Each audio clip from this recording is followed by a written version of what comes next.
kidini katika masuala ya taifa. Tayari tuna mgeni wetu ambaye ni Askofu David Waluhu, ameshaingia, ndio mgeni wetu leo kwenye awamu hii. Kwa hivyo nimpe nafasi mwanzo tusalimu, alafu ajitambulishe kwa mara nyingine ili tuweze kuzungumzia masuala 1, 2, 3 kuhusu mambo ya taifa la Kenya. Karibu sana Askofu. Asante Winnie. Majina yangu naitwa Bishop David Waluhu, natoka Webuye, kiongozi wa Nehemiah Ministries na pia kiongozi wa Kingdom Hospital kule Webuye, na Mungu ametuneemea. Naam, karibu sana Askofu. Najua kwamba nyie viongozi wa kidini na masuala mengine pia ya kijamii mnakuwa na mambo mengi katika siku za juma. Kabisa sana. Naam, lakini nashukuru kwa kutenga muda na kufika hapa. Ili tuangazie masuala 1, 2, 3. Asante sana. Mwanzo tuanze na masuala ya nidhamu katika taifa letu, kwa sababu nadhani kwamba tunapomwona kiongozi wa kidini, tukiangalia waumini pale kanisani, na idadi kubwa ya Wakenya tu ni waumini, wanaenda pale kanisani siku ya Jumapili. Kwa hivyo taifa letu wakati mwingi huwa ni taifa ambalo linajulikana kwa amani, kwa uwiano na utangamano, lakini katika siku za hivi karibuni tumeweza kuona kwamba ile nidhamu inazidi kupungua kila siku. Sijui wewe kama askofu unasema vipi? Taifa letu la Kenya ni taifa nzuri ambao Mungu ametupea, lakini nidhamu vile unasema Winnie imerudi chini kwa sababu ya malezi ya watoto wetu, na pia siasa za Kenya zimeanza kuharibu desturi ya Mkenya ya amani, na kwa sababu ya hiyo unapata ya kwamba wakati mwingi vijana wetu wanasikiza siasa nyingi, na siasa ya Kenya ni kutupania cheche na matusi, wengine wanapewa pesa. Sasa wanasiasa ndio wanaharibu desturi ya watoto wetu katika Kenya, na unapata ya kwamba amani katika nchi inatoweka. Naam, kwa hivyo ni wao vile wanajiendesha inasababisha kwamba hawa vijana wetu wanaiga mtindo ambao pengine si mtindo mzuri. Kabisa. Lakini tukizidi kuzungumzia hilo swala pia, Wakenya wengi wanahisi kama viongozi wao hawawajibiki ya kutosha. Utamkuta Mkenya akisema kwamba wakati wa uchaguzi huyu MCA alikuwa karibu na sisi. Huyu mbunge alikuwa karibu na sisi. Huyu mwakilishi wa kike alikuwa karibu na sisi. Governor alikuwa anapatikana. Lakini mara moja wakishapata ile nafasi ya uongozi wanapotea. Hawapatikani kwenye simu. Ukienda nyumbani kule ambako ni mashinani pia hawapatikani. Kwa hivyo unakuta kwamba Wakenya wanakuwa na kuishi kwa uchungu, kwamba huyu mtu tulimchagua aende atuwakilishe lakini hayuko pale. Kama Wakenya tunafanya nini sasa? Unajua sasa wanasiasa wako na nia moja, kujifaidi wenyewe. Na mradhi ametumia pesa kidogo ya kufanya campaign, anajua is going to reap 100%, asilimia 100 kwa ila ambaye aliweka ndani. So yeye ni kutafuta pesa wanatafuta. Wanasiasa wa Kenya hawana moyo wa Kenya. Sasa wanasiasa wa sasa ndio wanataka kujua kwamba wana moyo wa Kenya. Angalia vile walisikia kwamba CDF inaondoka. Bidii yenye wameweka, wakikuwa wanatufanyia kazi na bidii ya kutafuta CDF Kenya tungekuwa mbali sana. Lakini kwa sababu hawana haja na Mkenya, wana haja na mambo yao, because hiyo CDF, hiyo pesa ndio saa zingine wanatumia kununua wapiga kura, hiyo pesa ndio wanaweka nusu kufanyia mambo yao. So wakiwaondolea wanaona itakuwa ni msiko. Sasa unapata kwamba wanaweka maanani sana kwa mambo ambayo inawafaidi. Lakini mambo ambayo yanafaidi Mkenya hawana haja. Naam. By the way, kwa sababu tumeona ukizungumzia swala la ile CDF, tumeona kwamba sasa Wakenya wamepewa nafasi ya kutoa maoni. Lakini unaangalia kwamba wabunge pia wanasema sana kwamba CDF imesaidia katika ujenzi wa shule, imesaidia. Lakini kuna wale ambao wanasema kwamba wabunge wamekuwa wanatumia ile pesa ya CDF kwa njia mbaya. Hiyo ndio pesa inafanyia watu campaign. Kwa sababu wewe tukifuata tu kweli kabisa twende auditing kwa ground, utapata kwamba fedha nyingi kama ulipewa milioni 100, zile zilitumia ni 20. Pesa zingine na wale wanaofanya hiyo kazi ni wenyewe, the contractors who are involved. Those contractors are wale wachenzi wao. Hizo kampuni zao wanafanya mipango, wanaandikisha kampuni, alafu wanatumia hizo kampuni kuja kusolicit funds kutoka kwa Kenya. So CDF ni kama hiyo ni mali ilipewa mwanasiasa wa Kenya, wabunge wa Kenya. Naam. Pengine askofu, unadhani nini kinafaa kufanyika katika ile hazina? Maanake Wakenya wengine wanasema kwamba CDF irudishwe na kusimamiwa na serikali ya kitaifa, wengine wanasema kwamba iende kwenye afisi ya governor, wengine wanasema kwamba isalie tu katika usimamizi na uangalizi wa bunge. Sijui wewe pendekezo lako ni lipi? Kama ingekuwa ni mimi, ningesema CDF iende kwa governor. Kwa sababu kwa governor kuna waangalizi wengi na wako katika ground. Lakini ikienda national government pia kuna kule tuko na watu wa njaa. Tena njaa ya huko ni kubwa kuliko ya mbunge. So ingerudi tu na iende katika ofisi ya governor, na governor angeifanyia kazi mzuri, kwa sababu ma MCS wangeweka governor katika mbio. Ngao watachukua kidogo, lakini sio vile inatumika sasa hivi. CDF ndiye inaleta, unaona watu wakipikana rungu kwa matanga Wini. Ni kwa sababu ya CDF. Kwa sababu hiyo ndio pesa inatumika kuhaya vijana, hiyo ndio pesa inatumika, mtu anasimama ni kama pesa ni yaka na tusi. Nilikuwa sirije siku moja nikasikiza vile mbunge na tusi the opponent wake. Na kura iliisha kitambo, but man, yani mawazo yako imendaro, anafikiria ako kwa siasa ya kupiga kura kesho. Simama ulimi akitoa ni matusi.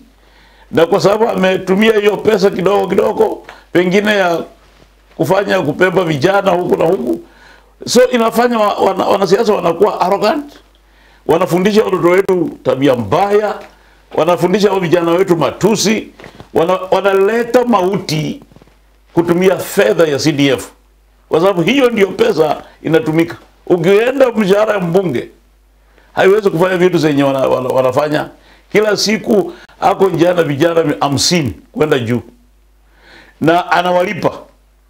Ukifuata tu kweli kabisa, Wini, in a day you are paying 50 people. Where are you getting that money? If kama wacha tukae chini tufikirie, hiyo pesa mbunge anatoa maybe shilingi 1,000 kwa watu 50 in a day, na anaenda matanga anawacha pengine 10,000 shillings, alafu kwa around 70,000 shillings every day. Unafikiria hiyo pesa ni nini? Inatoka wapi? Biashara gani anafanya? So hii ni pesa ambayo tunajua serikali imejaribu, wameleta ifanye kazi, lakini sasa wabunge wanatumia pesa vibaya. Sisemi wabunge wote, kuna wabunge wanafanya kazi. Ukisikiza, ukienda katika ukitravel, I travel, naenda kila sehemu. Juzi nimekuwa Mombasa, nimekuwa Voi, nimekuwa huko ndani, na najua kuna wabunge wanafanya kazi.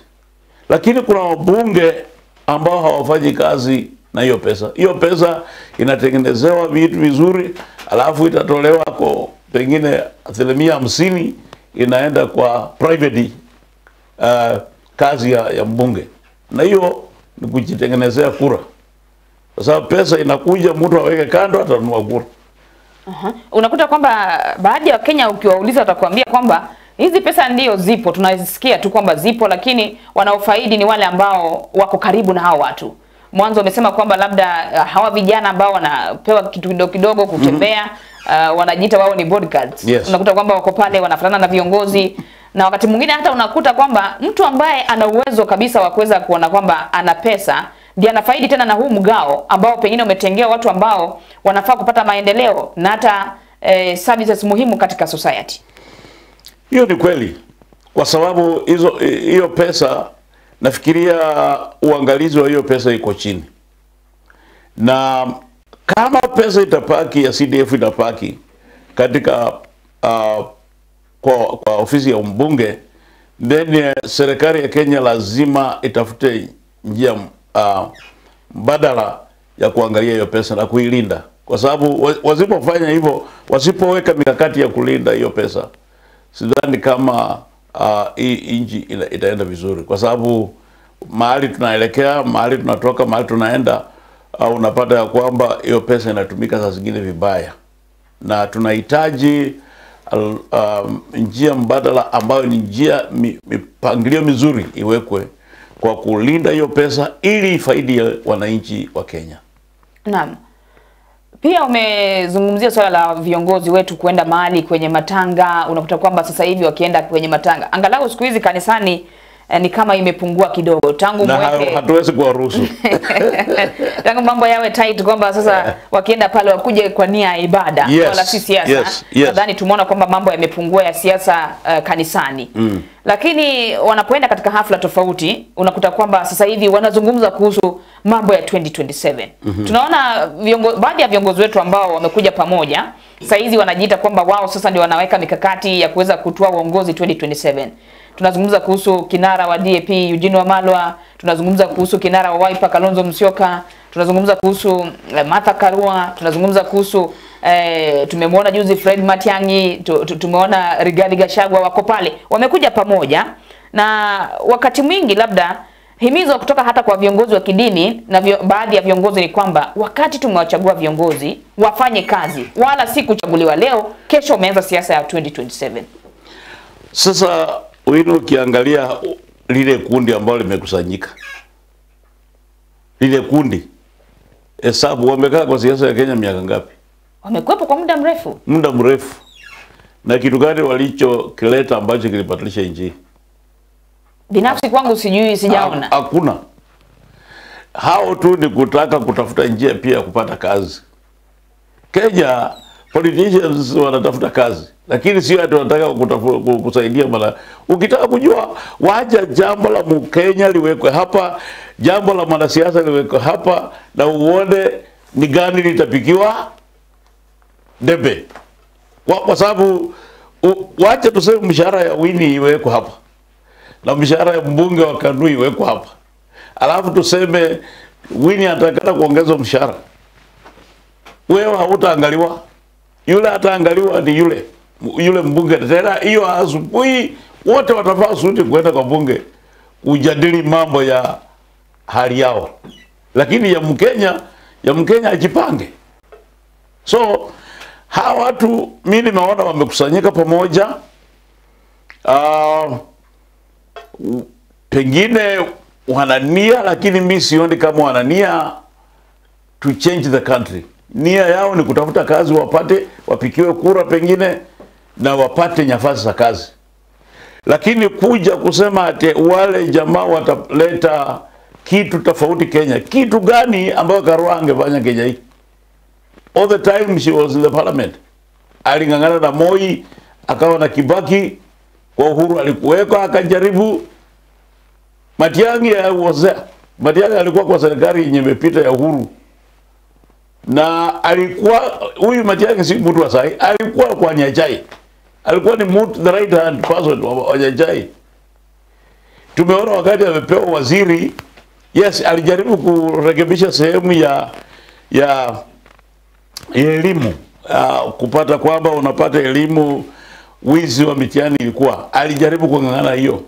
But also even the sitting president, wakati ule sisi tulikuwa vijana, alipewa waziri wa kilimo. Na alihakikisha kilimo kinanyoroka. Alipewa waziri wa elimu. Miaka hiyo watoto walikuwa wanakaa nyumbani kama 4 years hawaendi university. In a short time, President Ruto huyu, I wish Mungu amrejeshee hiyo roho. For 1 year he was in the office. Education in Kenya was lined up. Lakini saa hii unapata kazi, yes, amepewa ya urais, lakini kuna manunguniko mengi. So sijakadi ukikaa chini uangalie uone ni yeye ama ni watu aliyepea kazi kumsaidia. So watu ambao wamejisanya pamoja wamekuwepo, tunawajua na tumewazoea. Watu wenye wako kwa serikali walikuweko na watakuwepo na tumewazoea. So wasaidi sasa wa Kenya ni tuombe Mungu atusaidie. Atupe the new brains. Atupe watu ambao wana moyo wa kupepa injili. And as a church we are praying. We are praying and we are not, hatuko tayari kuamka na kusema mwelekeo wetu utakuwa namna hii. Tuko naomba kwa sababu wakati mwingi kanisa linalaumiwa. Wakati siasa inaharibika, wakati wanakimbizana wakipigana huko hawasemi ni kanisa. Lakini wakati mambo inapoenda vibaya ni kanisa. Na wakati huu kanisa hatuko tayari kunena lolote. Tumenyamaza na tumewaangalia waweke mikakati yao, sisi ndio tutakuja kupangua. Na sijasikia usemi wa viongozi wa kidini kwa kipindi tumeshuhudia tu viongozi wa kisiasa wakiongea, mambo yakifanyika hapa na pale, mambo ya usalama, lakini tujasikia sauti ya viongozi wa kidini wakizungumza. Wametulia, wamenyamaza. Tumetulia, tumenyamaza. Tumeongoja kwa sababu wakati huu unajua sasa tuliwaambia kwa kanisa mkija mkuwe na nidhamu.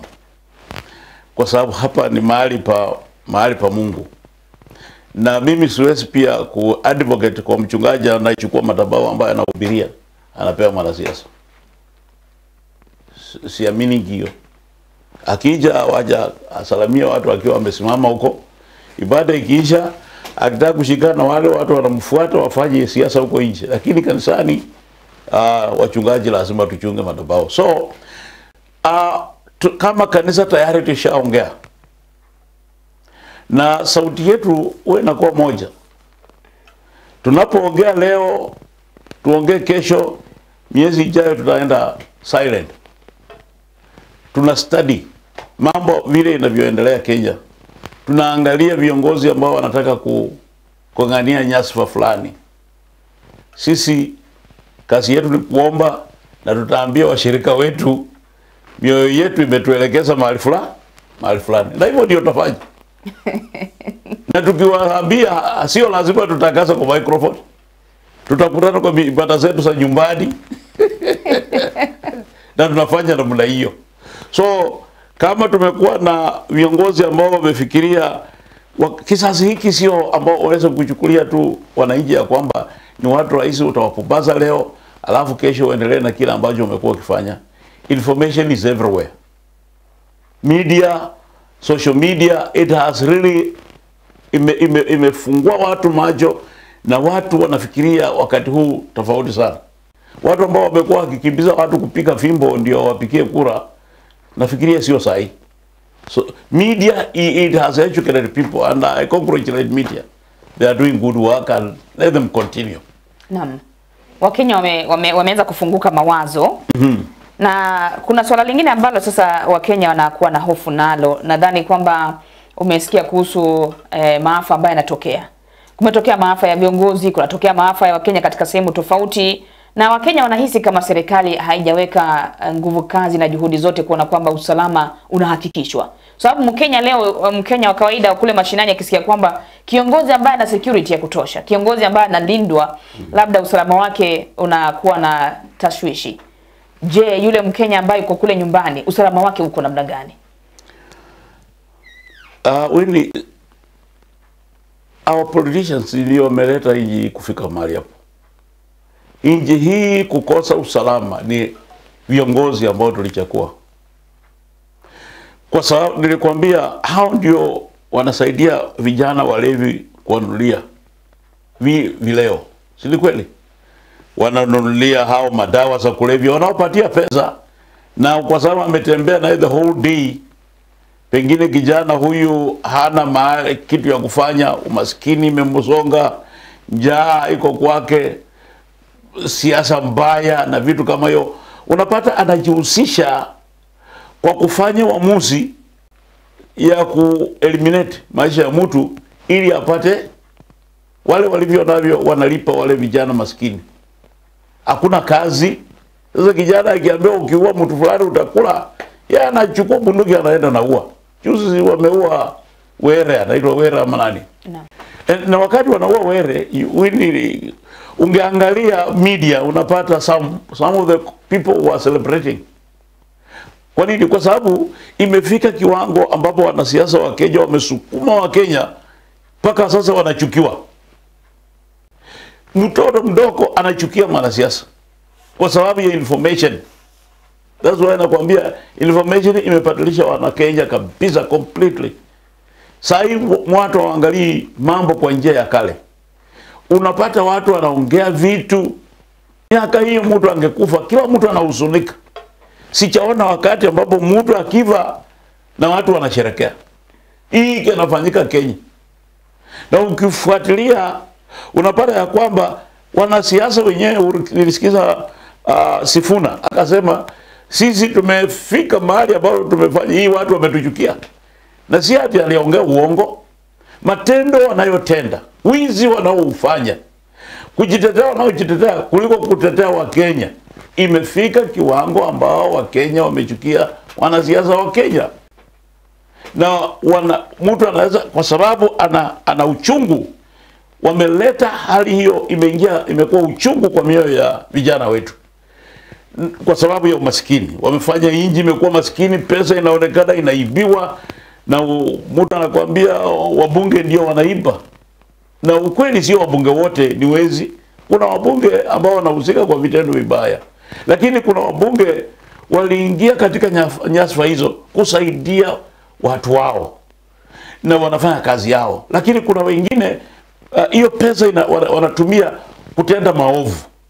Na kwa sababu ya hiyo unapata kwamba wabunge pengine wawili ama watatu wametumia pesa hizo vibaya ama wamejulikana kwa matendo fulani. Unapata ya kwamba Wakenya wanaichukulia ni kama inji wabunge wote kwa jumla wako na desturi hiyo. So kila ujao unapata kwamba vijana barabarani wana uchungu.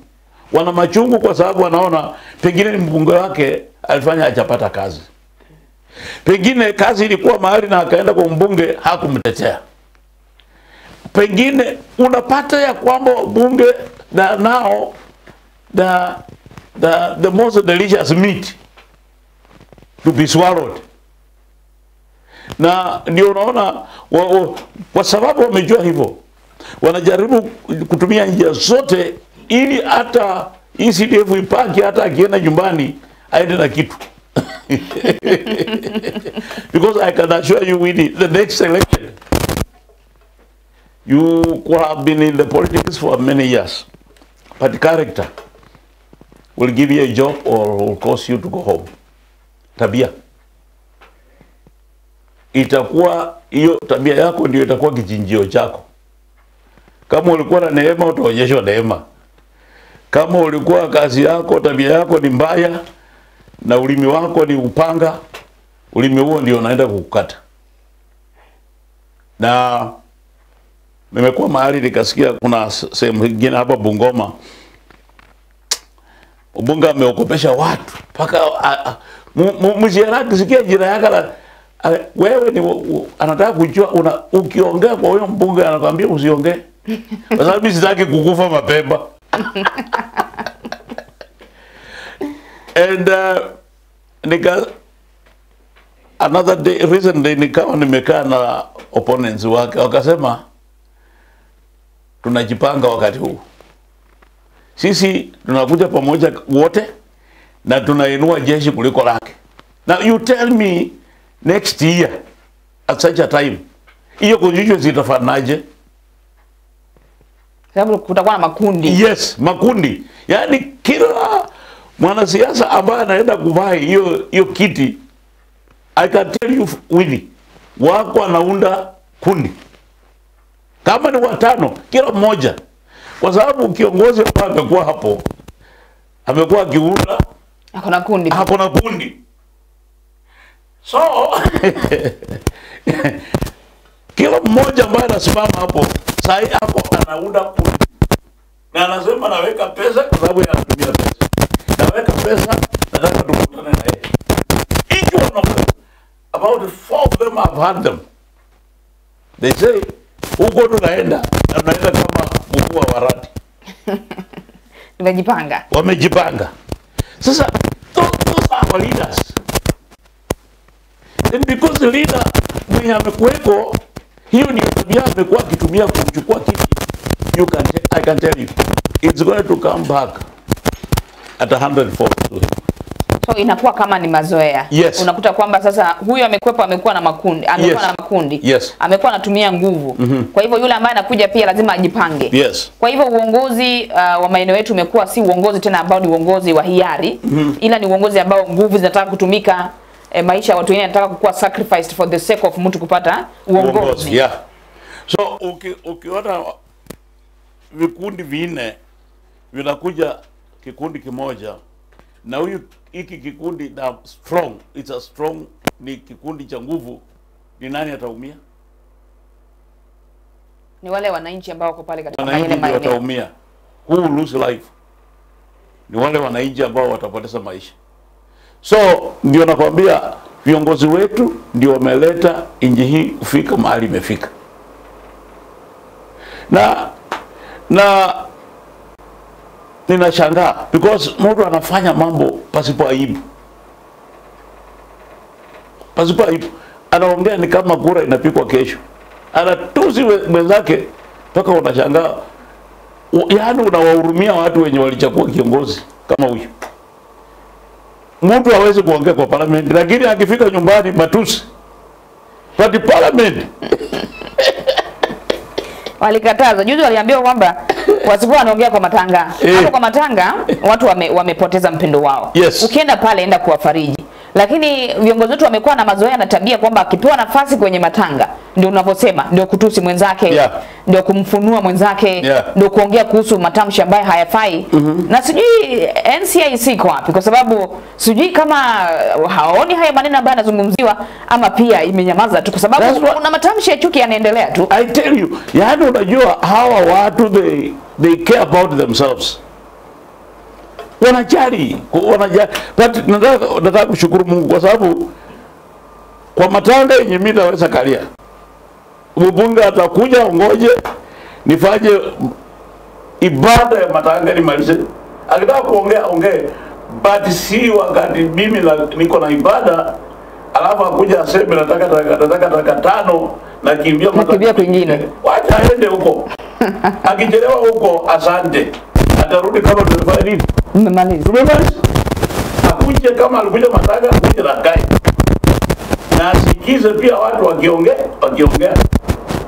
Sasa sio wanasiasa, watu waliokuja kuomboleza. Waomboleze akisikia wakiomboleza. Kwa sababu unajua hawana moyo wa kuencourage wale waliopoteza. Wana moyo wa kutafuta kura kwa matanga. Na hiyo inakuwa hatari. Kama wachungaji tutaachilia mikutano zetu zitumike na wanasiasa, itakuwa hatari sana. So inafika kiwango ambapo kama watumishi wa Mungu lazima tulinde kazi ya Mungu ambayo tunaifanya. Tusiruhusu madhabahu yetu, tusiruhusu matanga, mikutano yote ya kidini kuchafuliwa na siasa. Naam, ni swala la muhimu wa askofu. Nadhani pia hawa wapiga kura ni sisi waumini, ni sisi wa Kenya. Ukiwemo wewe askofu pia huwa unahakikisha kwamba haki yako ya kidemokrasia imeweza kutendeka, umeenda kupiga kura kumchagua kiongozi. Maanake sote hatuwezi kwenda kujiwakilisha. Kuna mtu tunampa nafasi ya kutuwakilisha. Yes. Lakini sasa lazima pia kama viongozi wa kidini unavyosema kwamba huwa mnakuwa na mikutano yenu na mnaambia watu kwamba tumeweza kumwomba Mwenyezi Mungu na tumehisi kwamba fulani anaweza kutuwakilisha vizuri. Ndivyo. Lakini kuna baadhi ya Wakenya ambao sijui wataelimishwa namna gani. Sijui nani ataweza kufanya ule uhamasisho ili hao Wakenya waweze kujua mbinu ya kuchagua kiongozi. Kwa sababu kiongozi mara nyingi Wakenya wamekuwa wanamchagua kiongozi kwa sababu anatoka nyumbani kwetu. Ni wa kabila letu. Amekwepo kwa muda mrefu, huwa anatupatia 50 ama 200. Amekwepo pale sijui na ubabe fulani. Sijui kwa nini tusibadilishe mtindo, na ni jukumu lenu pengine labda mtusaidie kama viongozi wa kidini kwamba Wakenya wabadilishe mtindo na mtazamo na mawazo wa kuwachagua viongozi wao. Unajua mimi tuko na shida, ndio nakwambia kitu gani kinaleta ukabila? Ni siasa. Hii siasa inaongozwa na akina nani? Makabila. So ndio naona na kuambia kwamba Kenya iko hatarini ni kwa sababu ya leaders. Mwanasiasa wa Kenya atakwambia vile watu wake wanatakana kufaidika. lakini akipewa hiyo nafasi, wale hasa sana watu wetu wa magharibi, sioni wakiwa na haja na moyo ya watu wa magharibi. Na tunaweza kucite many examples ambazo sinaweza kudhihirisha kwamba watu wetu, viongozi wetu wa magharibi ndio viongozi wana demokrasia ya ukweli, kwa sababu sisi upikia mtu yeyote kura. Hatujali yeye ni nani. Ukikuja magharibi ndio unaweza easy kupata MCA. Kila chama ya Kenya inaweza kuwa inapatikana magharibi. Na ukitaka kujua, angalia wakati Natembeya alikuwa anapanga mkutano Kakamega, alikutana wabunge kutoka magharibi Nairobi, alafu akapanga mkutano Kakamega na yeye. Walipokuja Kakamega, Malala peke yake ndiye alionekana hapo. Wale wabunge kina hawa, huyu Wabumbula sijua wapi, walipotelea msituni. Because ajaba, they don't, they don't stand for themselves. Hiyo inakuonyesha these guys don't stand for themselves. Wanasimama kwa sababu ya watu wengine, wanafanya siasa zao kwa sababu ya watu wengine. So there are lots behind, ndio wanawakontrol. Atakupigia kelele hapa, sijui nini, sijui Zoya, sijui nini, lakini wacha responsibility ifike, hautamwona hapo wini. He will disappear. Atakuja baada ya mwezi mmoja anaanza kelele ingine. So Kenya lazima tujifunze kuangalia viongozi wa aina hiyo. Lazima tuangalie tujue, are these people representing us ama wanajirepresent wenyewe? That's the problem. Tuko na leaders ambao hawarepresent sisi, wanarepresent watu wenye wanawalipa. Na kwa sababu ya hiyo unapata ya kwamba we make wrong choices, because hao watu wanawalipa, wanawapatia pesa, wanakuja wana confuse vijana wetu, wanawapatia pesa kwa sababu ya njaa, wanawapigia kura. Umaskini inafanya wanawapigia kura, wanarudi huko, kuendelea na mambo vile wanafanya. But this time I'm believing and I'm praying that God will give us great leaders. Kungangana Ruto is working. He's looking for money. He's bringing in the country. But the people have been given responsibility. Watu ambao wamepewa responsibility kutumia hizo fedha na kuweka mipangilio ya kazi ambayo inatakana kufanyika. Mawaziri wanasiasa ambao wanatakana kufuatilia hiyo kazi, they are corrupt. So what do you expect? Hata kama Ruto mtu mmoja namna hii, it's pathetic. Tuko na shida Kenya. Kila mtu anafungua mdomo. The person that is being slaughtered is President William Ruto. But in the real sense, tukienda tu kweli kabisa, kuna watu wengi sana wanabufei. Na ningekuwa mimi Ruto, ningeanza kufikiria watu ambao ninakuwa na wao, wale political giants. Ningewatupa wote na nitafute watu ambao wataniambia ukweli kama Natembeya. Bring them close. Let them speak their idea. Use it and let the country benefit. Naam. Hiyo ni kauli ya askofu kwamba waendeka watu ambao tumewaamini muda mrefu kwamba huyu amekuwepo kwa siasa kwa kipindi kirefu, kwa hivyo atanisaidia, lakini kwa kweli hasaidii, pengine anatumia nafasi hiyo kuharibu badala ya kusaidia. Nadhani kwamba ni mambo ambayo Wakenya wanafaa kuyatilia manani, kuangalia uadilifu, utendakazi wa viongozi na kutokuangalia kabila, kutokuangalia ukaribu wao na viongozi, na kuona kwamba kila kiongozi anatumia nafasi amepewa. Rais yuko pale akiwa peke yake, ulivyosema hawezi fanya kazi yeye peke yake. Kwa hivyo amempatia kila mtu majukumu ya kusaidia. Kwa hivyo ukipewa jukumu, wewe saidia. Usiwe pale jukumu lako unapewa pale, unaingia unafanya ufisadi, unafuja pesa za umma. Haitakikani. Tunamaliza askofu. Kauli ya kwanza kumaliza kwenye staftai kuhusu usemi wa viongozi wa kidini leo hii, unasema namna gani? Wa Kenya, the clergy katika nchi ya Kenya let's pray for our country. Tulimeona niliangalia nini huyo kijana aliinua kiatu na mwingine akatoka, unajua mwenye nia mbaya.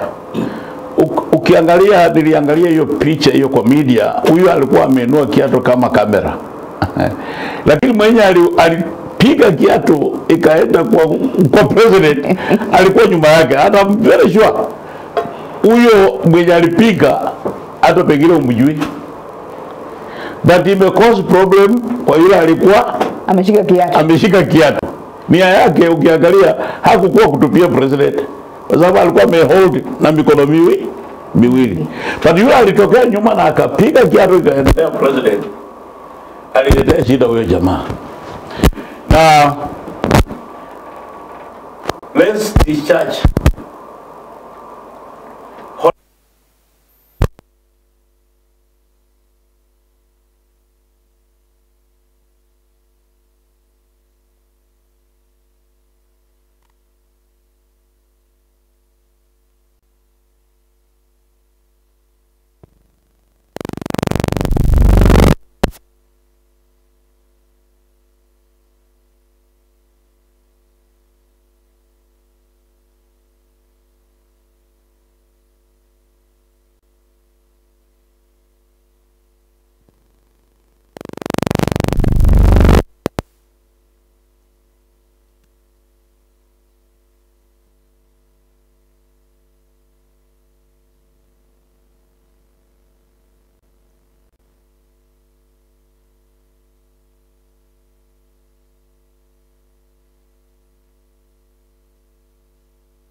hali ya taifa.